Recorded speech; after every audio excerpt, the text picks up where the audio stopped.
Hi everybody, welcome to How to Solution. In this video I'm going to be showing you guys how you can set sale prices for products with variants. So first of all guys, get into your Shopify account, and now in order to change product prices with variants, all you guys need to do is to click on products from over here, and then I choose these products with more variants. So click on it, and then what you guys need to do is to scroll down until you will find this variant section. Now from over here you can add a new variant.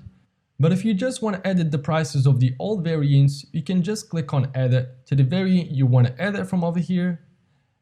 And now as you guys can see, you have the price, you have the compare price, and also cost per item. Let's say for example I want the price of this variant. I'm just gonna put a random number for the purpose of this video.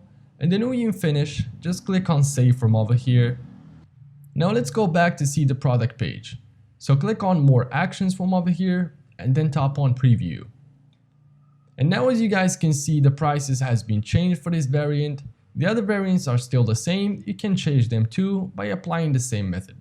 So yeah guys, that is basically how you can set prices for products with variants. If you guys found this video helpful, leave a like, subscribe to the channel, that will be much appreciated. Thank you for watching, take care, until next video.